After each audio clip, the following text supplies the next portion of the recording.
Every line has a reason. Do you feel it or just draw it? Let's see.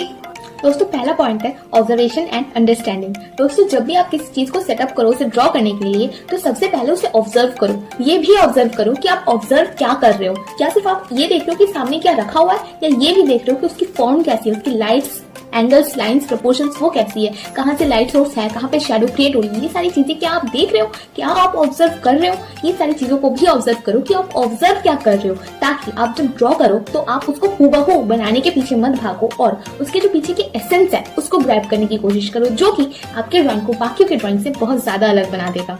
दोस्तों observe करने के बाद आपको सबसे पहला चीज जो करना है वो है उसके फॉर्म को, उसके स्ट्रक्चर को ऑब्जर्व करना।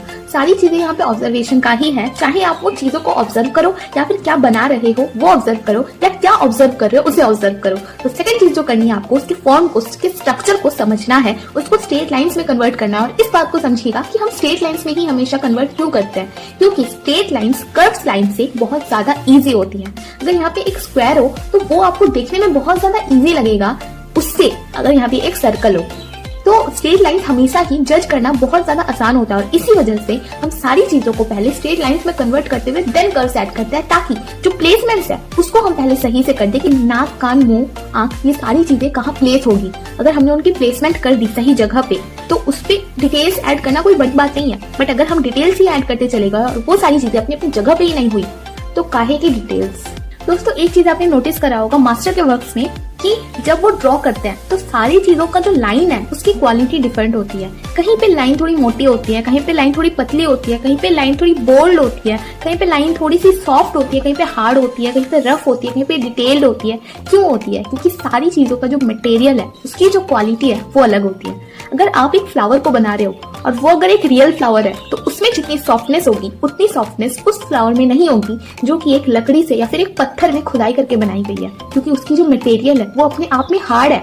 बट जो नेचुरल फ्लावर की हम बात करते हैं तो वो बहुत ज्यादा सॉफ्ट होता है और इसलिए बहुत ज्यादा रेकमेंड किया जाता है कि बिगनर्स को फोलिएज स्टडी करने में, क्योंकि पत्ते नेचुरल चीज है और उसमें जो सॉफ्टनेस है वो अलग लेवल की होती है। तो उस सॉफ्टनेस को कैप्चर करने के लिए हमारी लाइंस को बहुत ज्यादा मैच्योर करना पड़ता है, जो कि बहुत हेल्प करती है हमें बाकी स्टडीज में ग्रो करने के लिए। इसीलिए स्ट्रक्चर को, फॉर्म को ऑब्जर्व करने के बाद जो थर्ड चीज आपको करनी है वो है लाइन क्वालिटी। लाइन क्वालिटी को अपने पूरे जो ड्राइंग है उसमें सेम नहीं रखनी, क्योंकि लाइन क्वालिटी अगर हर जगह पे सेम होगी, चाहे बोल्ड, चाहे थिक, चाहे थिन, चाहे पतली, चाहे हार्ड, चाहे सॉफ्ट, सारी ड्राइंग में अगर एक ही तरह की लाइन पाई जाएगी तो वो ड्राइंग बहुत अपने आप में एक फ्लैट सी दिखती है। उसको 3 डायमेंशनल फील देने के लिए हर जगह पे जो बॉडी प्रेशर है उसको डिफर करना बहुत ज्यादा जरूरी है, उसको अलग रखना बहुत ज्यादा जरूरी है। लाइन कहाँ पे मोटी होगी, कहाँ पे पतली होगी, ये आपके बॉडी प्रेशर पे डिपेंड करता है कि कहाँ पे आप कितनी बॉडी प्रेशर देकर उसको बना रहे हो। इसीलिए फॉर्म और स्ट्रक्चर को ऑब्जर्व करने के बाद जो थर्ड चीज है जो आपको ऑब्जर्व करनी है वो है लाइन क्वालिटी। दोस्तों जो फोर्थ चीज है वो मैंने पहले भी बहुत बार आप लोगों को बोला है कि पर्पस, आप किस चीज को इम्प्रूव करने के लिए वो स्टडी कर रहे हो।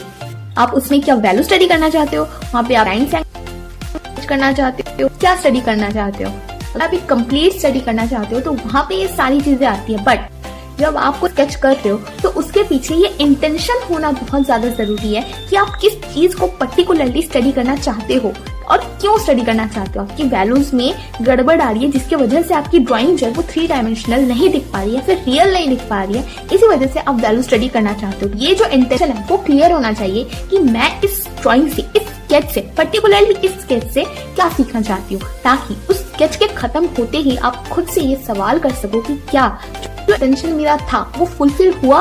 अगर हुआ तो गुड, अगर नहीं हुआ तो अगेन एक स्केच करो और ख्याल रखो जिन जिन चीजों का आपने पिछली बार ख्याल नहीं रखा था। तो इंटेंशन होना, पर्पस होना किसी भी स्केच के पीछे जब भी आप स्केच करो बहुत ज्यादा जरूरी होता है। और दोस्तों जब आप इन सारी चीजों को माइंड में रखते हुए काम करते हो तो आपकी जो माइंडसेट है उसको एक क्लैरिटी मिलती है, आपके दिमाग को एक क्लैरिटी मिलती है कि सारी चीजों को कैसे अपने साथ लेकर चलना है, कैसे सारी चीजों को बैलेंस्ड करते हुए लेकर चलना है। क्योंकि सारी जो खेल है, चाहे आप लाइफ की बात करो या आर्ट की, सारी चीज जो है वो बैलेंस्ड के ऊपर ही है। जब भी आप स्केच करो इन 4-5 पॉइंट्स का ख्याल हमेशा रखना और देखिएगा आपकी जो स्केचिंग है उसमें एक ह्यूज डिफरेंस आप पाओगे।